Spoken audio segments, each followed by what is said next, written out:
देशात कुठेही काही घटना घडली आणि त्या घटनेचा शोध लावण्यासाठी, तपास लावण्यासाठी, आरोपीला पकडण्यासाठी विविध तपास यंत्रणेचा वापर केला जातो।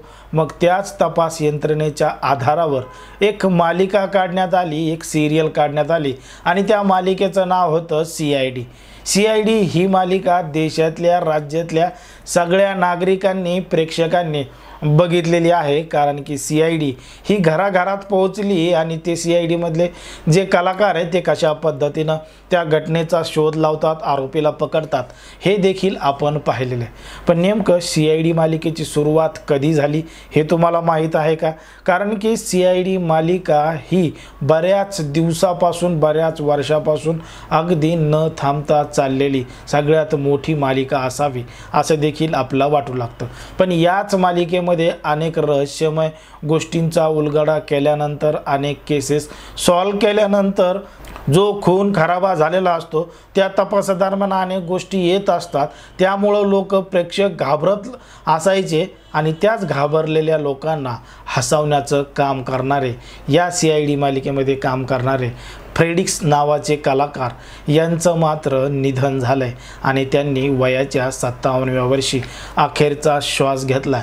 फिल्म इंडस्ट्रीमध्ये आणि कला क्षेत्रामध्ये मोठ्या प्रमाणात हळहळ व्यक्त केली जाते आहे आणि मोठा शोकाकुल वातावरण सुद्धा झालेलं आहे। नेमकं फ्रेडिक्स यांनी CID मालिकेमध्ये काम करायला कधीपासून सुरुवात केली आणि आत्तापर्यंत त्यांनी कोणकोणत्या पिक्चरमध्ये काम केलंय, कोणकोणत्या मालिकेमध्ये काम केलंय हे सुद्धा आपण सविस्तर पाहणार आहोत। मुळात पाहायला गेलं तर जे फ्रेडिक्स पात्र आहे CID मधलं, त्यांचं मूळ नाव आहे दिनेश फडणीस। दिनेश फडणीस हे मूळचे बिहारमध्ये होते आणि बिहारमध्येच त्यांचा जन्म 2 नोव्हेंबर 1966ला झाला। मग तिथलचं शिक्षण पूर्ण करून ते पुढील कामासाठी मुंबईमध्ये आले आणि मुंबईमध्येच 5 डिसेंबर 2023ला त्यांनी अखेरचा श्वास घेतला आणि ते आता पडद्याआड गेलेले आहेत। जर आपण पाहिलं तर 1998 मध्ये ज्या CID मालिकेला सुरुवात झाली त्या संपूर्ण CID मालिकेचं लिखाण, त्याची संपूर्ण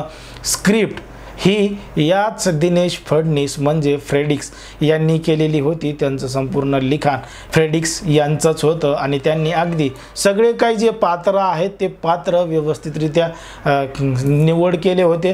त्यांना तशा पद्धतीची स्क्रिप्ट दिली गेली होती आणि स्वतः त्यांनी प्रेक्षकांना मोठ्या प्रमाणात खळखळून हसवलं देखील होतं। कारण की एकंदरीत गुन्हेगारीवर आधारित CID ही मालिका होती। अनेक गोष्टींचा तपास लावायचा होता, खून खराबा त्यामध्ये दाखवायचा होता आणि हे सगळं पाहत असताना त्यामध्ये लहान मुलांचा सहभाग असायचा, तरुणांचा असायचा, पुरुषांचा असायचा, महिलांचा असायचा।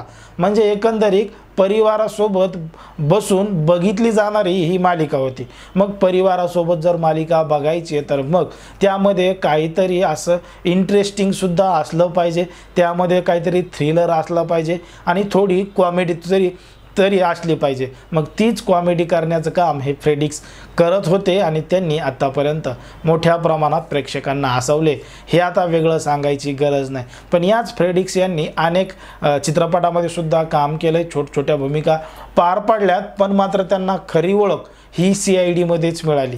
त्यांनी या अगोदर जर पाहिलं तर आमिर खान सोबत सुद्धा काम केलंय, सरफरोश चित्रपटामध्ये, ऋतिक रोशन सोबत सुपर 13 चित्रपटामध्ये काम केलंय आणि तारक मेहता का उल्टा चष्मा ही जी मालिका आहे त्या मालिकामध्ये सुद्धा छोटीशी भूमिका फ्रेडिक्स यांनी म्हणजे दिनेश फडणीस यांनी केलेली आहे।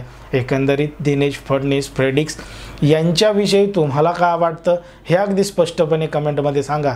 अशाच पद्धतीचे नवनवीन व्हिडिओ पाहण्यासाठी आपल्या चॅनलला लगेच सबस्क्राईब करून घ्या।